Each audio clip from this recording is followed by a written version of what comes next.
What's going on, beautiful jellyfish? It's Tracy. Thank you so much for taking a little bit of time out of your day to hang out with me. I really appreciate it. And in today's video, I'm going to be doing my colorless EDH staples. This is part 3. I will list part 1 and part 2 in the down bar below, just in case you want to check those out. And in this video, I talk about 10 EDH staples. I get so many comments, it's like, why didn't you talk about this card? Because I only talk about 10 cards per video, so if I don't feature a card that you thought that I should, definitely leave me in a comment below, and then it might be featured in a future part. So without further ado, let's just jump into it. Let's first start, we're starting off on a bang, and we're starting with Hangarback Walker. Hangarback Walker is like, I feel like one of the best, like, mid-range cards, because it's kind of one of those cards that like is always really good like when you draw it, because like if you draw it in the early game you just make a smaller hanger back, but then you draw it in the late game and then you just make a bigger hanger back. So it's kind of like one of those cards that just like always kind of works like in whatever situation you kind of need it to, and you honestly might even make a small hangerback walker just so that you can do other things or something like that. So into the battlefield with X plus and counters on it, and then when it dies you create Thopters with flying, and to be honest sometimes you might want it to die because you want the flying, which is really cool. And for 1 and tap it, you can put a Possible counter on Hangarback Walker. So Hangarback's just a really great staple. It can go in like a lot of different things, just kind of like a big thing that, you know, makes you flying things. So yeah, cool. The next card is Worn Powerstone, and I really enjoy Worn Powerstone. It's definitely one of my favorite mana accelerations to run. I tend to stick to running Worn Powerstone in 1 and 2 color decks. I feel like any more than that, I would prefer to run other mana acceleration things because, or rocks or things like that, just because it does have 2 colors enter the battle, 2 colors to your pool. It does enter the battlefield tapped, but it's 3 mana and then it gets you 2 mana, which I personally really enjoy. So yeah, I really like Worn Powerstone. It's definitely one of my favorite mana accelerations for 1 and 2 color decks. So this card's great.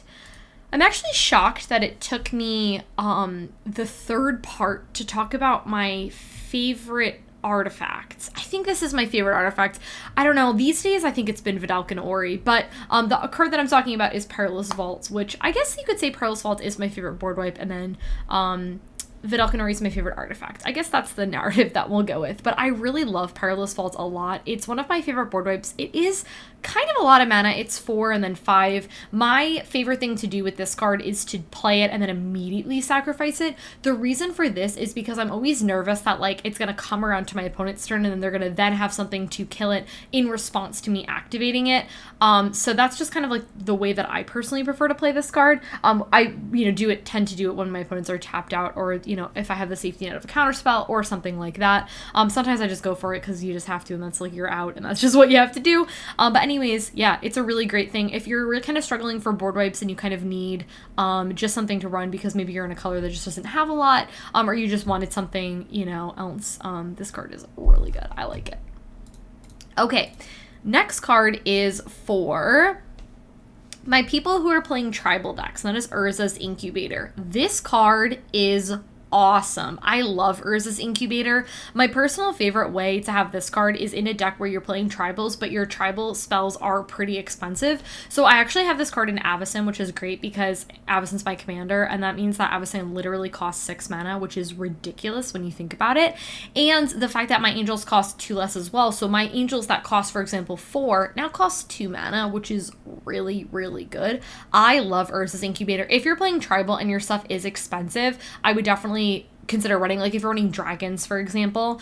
I don't tend to run this, like I don't have this, for example, in Merfolk and in Zombies because that stuff is pretty cheap, and a lot of times I'd only be getting like 1 mana less out of it, if that makes sense, because a lot of the Merfolk, for example, are like 1 colorless and then like 2 blue or something like that. I don't really have a lot that kind of fits with, but if you're playing big stuff that's tribal, Urza's Incubator is great. Love this card.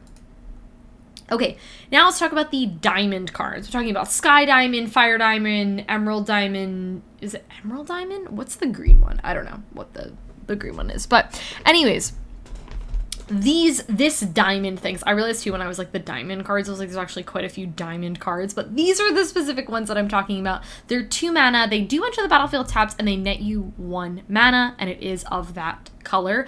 Personally, I prefer these in a monocolor deck. I don't run these in No, I'm sorry. I do run them in a couple of my 2-color decks, and I do like them in there as well, but anything beyond that, that's not really, in my opinion, the best place for them. I think there are definitely other things that you can run that would get you mana of any color into your pool instead. But if you're playing if you're on a budget, for example, and you need a little bit of mana acceleration, the diamond cards are definitely something to look at. They're very, very cheap. You can get like a foil for less than $1, which is great, so. Okay, the next card is Platinum Angel. Platinum Angel is so fun. I had this card in my hand the other day when I was playing my Angel deck, and just every time I draw this card, it just puts a smile on my face. It's hard, like, not to be happy when you have an indestructible Platinum Angel. It's like, cool, I'm living the dream. So anyways, it's 7 mana, 4/4 flyer. You can't lose the game and your opponents can't win the game, which is really cool. There's really not like a whole lot to say about Platinum Angel. It's a great EDH staple, and I love it. Okay. Eldrazi Monument. Eldrazi Monument's a really, really cool card. I do think that the personal best way to play this card is kind of in 2 situations. The first situation is you're generating a lot of tokens and you don't mind sacrificing a token. The second case scenario with this card is that you're playing things that you don't mind getting destroyed because there's recursion, and or you're doing something that's like, when this creature dies, this sort of thing happens. Eldrazi Monument can definitely act as a sack outlet, which, like, you know, might be like a negative, but it also might be a positive if you do want to sacrifice stuff. But your creatures get +1/+1 and have flying and have indestructible, which is so incredibly powerful. Your team gets a buff, they get flying, and they get indestructible. They got that evasion. They're really, really, really hard to kill. This card is super good. I like Eldrazi Monument a lot. I just be a little bit careful. You gotta kind of not like super play around it, but make sure that you have things that you don't mind sacrificing. Otherwise, you do have to sacrifice Eldrazi Monument. So, cool. Okay, the next card is Herald's Horn, another one of the tribal cards that I really love. Herald's Horn is a really, really cool card. So it is, you choose a creature type. So again, you want to run this card in your tribal decks, and then creatures of the chosen type cost 1 less to cast. So you bet your bottom dollar I have this card in Angels. I also do have this card in Merfolk and Zombies, my other tribal decks. Then at the beginning of your upkeep, you look at the top card of your library. If it's a creature of that chosen type, you may reveal it and put it into your hand. One thing I really like about this card is a lot of times when you have those reveal it or something like that, you have to then put it into your bottom of your library if you don't, or you put it into your graveyard or something like that. Urzas Incubator. Oh my god, I'm like thinking about Urzas Incubator. Herald's Horn doesn't say that. It just stays on top, which is really cool. You get access to a little bit of that information, and then you're like, oh, it's not of the chosen type, or it is. You just get that little bit of card advantage, which is really cool at the beginning of your upkeep. Urzas Incubator. This is the second time I've said Urzas Incubator. We're trying to say Herald's Horn. Herald's Horn is a great card for my people who are playing tribal decks. Okay, Thematic Compass. Oh my gosh, it's so funny. I was playing the other day and I drew Thematic Compass, and I just realized, like, Thematic is one of those really cool cards where, like, you draw it at multiple points of the game, and you're kind of in, like, you kind of don't mind drawing this at any point in the game. And kind of what I mean by that is at the early game, you know, you play this on turn 1 if you got a Soul Ring. That seems really cool. Or you play it on turn 2 or 3 or whatever. And then you get to tutor for basics if you pay 3 mana, and then you tutor for a basic and it comes into your hand. Now, there's better things that will do something kind of similar, I will say, but that's not really like yes, it's obviously really good, but there are other things that are similar to that. But at the beginning of your upkeep, end step, if you control 7 or more lands, you transform. Now, this isn't a May ability, so if you wanted to progress further than that, unfortunately, you do have to do that. But I actually don't think that it's negative, because the flip side of Thematic Compass is really good. Basically, you get a Mazavith in a card, which is really great. Funny story, the other day I actually had this flipped and a Mazavith on board, so I had access to 2 Mazaviths, which is really funny. The other really cool thing to note about this card, though, as well, is it does tap for a mana. So let's just say there's, like, no creatures on board, or you want to do something at the end of your opponent's turn or whatever, or you don't need it, whatever the situation is, you can tap it for mana, whereas with Mazavith, for example, you can't. So it's kind of like a dual purpose kind of thing, because it gets you lands, and then it gets you a little Mazavith on the back, and it also taps for mana, which is really cool. So really enjoy Thematic Compass. 1 to 2 color decks is my personal preference in this thing, because my assumption is if 3, 4, 5 color decks, you're probably not playing as many basics, where you might not necessarily get as much value out of the first card of this card. Okay, the last card I want to talk about in this video is Helm of the Host. Helm of the Host is a really interesting card. I've kind of moved away from this card a little bit, and I think the reason for it is, to me, this card kind of is a little bit like overkill, but I did want to throw it in there because I know it's a staple that a lot of people really enjoy.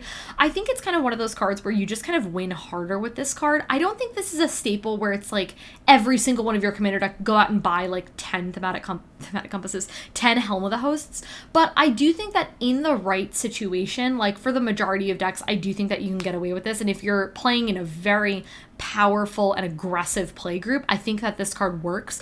I think the best thing to do with Helm of the Host is to probably make that equip cost less, because then you're paying less for that equip cost. Like, it's 4 and then 5 to equip, which can be kind of a lot. I mean, the assumption with this card is you make a copy of, you know, whatever, that sort of thing, except it isn't legendary, which is really cool. So you can do this for your commander, which is really awesome. So my thing is if you're like wanting just a really cool commander card to like put in your commander deck, go ahead. But if you're like on a budget and you're like, do I really need a Helm of the Host?